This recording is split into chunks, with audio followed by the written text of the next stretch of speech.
Hi, I'm Magali, And I'm Linda. and today we're going to talk about the abolition of slavery in Brazil, as well as how that affected ideas of citizenship and identity within the country. Additionally, we also plan to talk about an important mixed race abolitionist, activist, lawyer, and writer, Luiz Gama. We decided to discuss Brazil specifically because it was one of the countries that imported the most slaves in Latin America from Africa. In fact, between only 1806 and 1850, nearly 2 million people were brought to Brazil and about 4 million in total by the start of abolition as slaves from Africa through the transatlantic slave trade. Also, we were curious to explore why Brazil was the last country to abolish slavery in Latin America. Although Brazil officially abolished slavery in 1888, calls for the abolition of slavery already began at the start of the 18th century. This led to a law against international slave trade to be approved by the Parliament in 1831. However, this law was largely ignored by slave traders and never truly enacted until 1850 by the British. The slave trade continued since the law was merely regarded as a way to calm the British as they were Brazil's primary trade partner and financier. During the 1870s, the Brazilian government initiated a gradual emancipation process that aimed to end slavery by the end of the century without major disruptions to the economy or land property regime. This was due to a number of reasons. First, anticipating the defeat of the Confederate States in the American Civil War, the Brazilian government feared that this would isolate Brazil to be the last independent slaveholding country in the Western world, next to Cuba and Puerto Rico, which as a result would increase the external pressure on Brazil to end slavery. And secondly, due to the growing number of Brazilian citizens who became increasingly critical of slavery. The gradual process of abolition was guided by several laws. One of them was called the Law of the Free Womb, approved in 1871. It stated that children born from slave mothers would be free.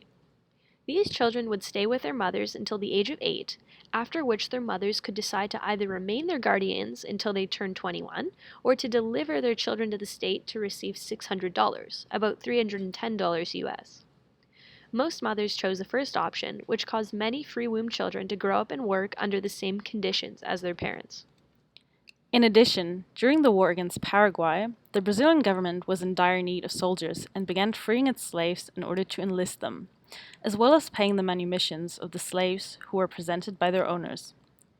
Other emancipation laws commanded that slave owners had to register their slaves and pay tax per head, which then flowed into the Emancipation Fund that would pay for the manumissions of slaves according to a list of certain criteria. The Sexagenarian Law from 1885 was another step towards complete abolition as it promised to free all slaves by the age of 60.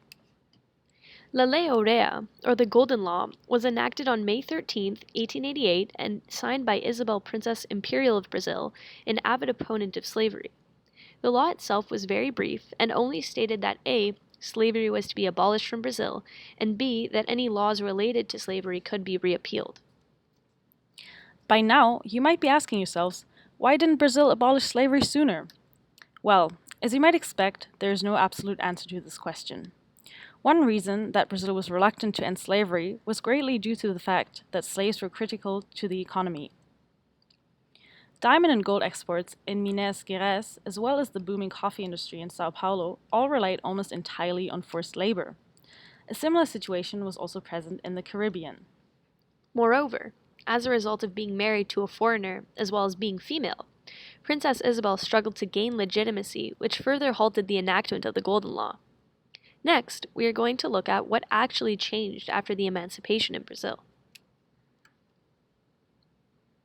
Alec Dawson, professor of history and international studies at SFU, discusses these topics in his podcast called Race and Citizenship in the 19th Century. When speaking about indigenous peoples within Latin America, he remarks that most individuals, although technically considered to be citizens, were very cautious and reluctant to support the revolutions occurring in the colonies at the time. As at least, prior to the independence movement, they were dealing with oppressors they could identify, ones that were overtly unjust and cruel, as opposed to sneakily repressive. Similarly, in light of post-emancipation and even pre-emancipation, African populations, although freed from slavery, were marginalized in other ways in the same society, one whose societal constructs around race and social hierarchy were preserved. Even by the mid-19th century, before the abolition of slavery, libertos, freed slaves, were able to vote but were still discriminated against and did not hold an equal place in society when compared to their white or mixed counterparts. Dawson explains that although the enemies of those non-white populations seem to be gone, they did in fact just take on a less identifiable form. The reforms applied at the beginning of the process just created an illusion of a free and just equal future for all. Some even argue that this is still present today.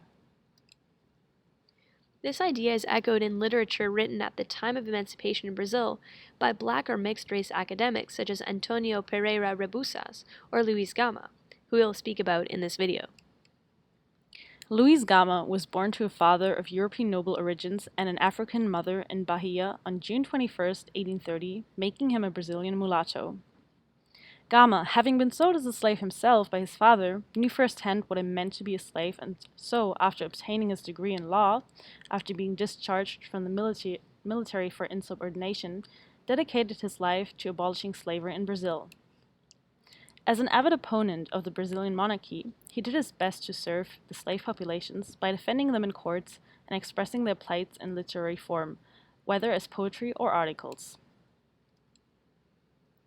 In many of Gama's poems, he used satire to explain how he thought that along with emancipation came an indirect expectation within society to abandon blackness altogether and fully integrate into society while discarding one's own origins and identity.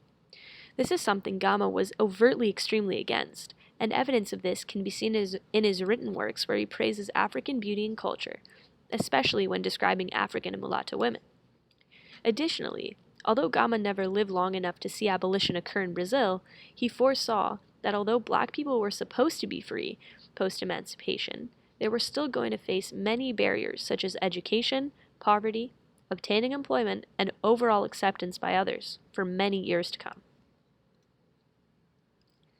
As for citizenship, Castillo writes in an article that people from all stratum, genders, and belief systems in society were a part of determining abolition narratives and subsequent definitions of citizenship. What this means is that those who fought so hard for freedom were finally able to come to the forefront of political actions and claim a place in society as citizens. Additionally, hierarchies and power dynamics within society, pre-abolition, were maintained in academic discourse post-abolition and perhaps made even more popular as the issue of blackness was an important influencer on both social inclusion and access to political involvement. In conclusion, although the enactment of the Golden Law granted equal citizenship to all people in Brazil except women, it didn't automatically result in equal treatment within Brazilian society. The hierarchical structures that had ordered society before were still ingrained in the heads of many bourgeois citizens, fostering a new kind of racism that led to Afro-Brazilians being marginalized due to their color and as a result being denied equal opportunity to education, politics, or employment. Although emancipation ideals were not met initially, abolition was still a very important step towards the formation of an equal and liberal society, a process that is still continuing in Brazil today. Thanks for listening. Bye. Bye.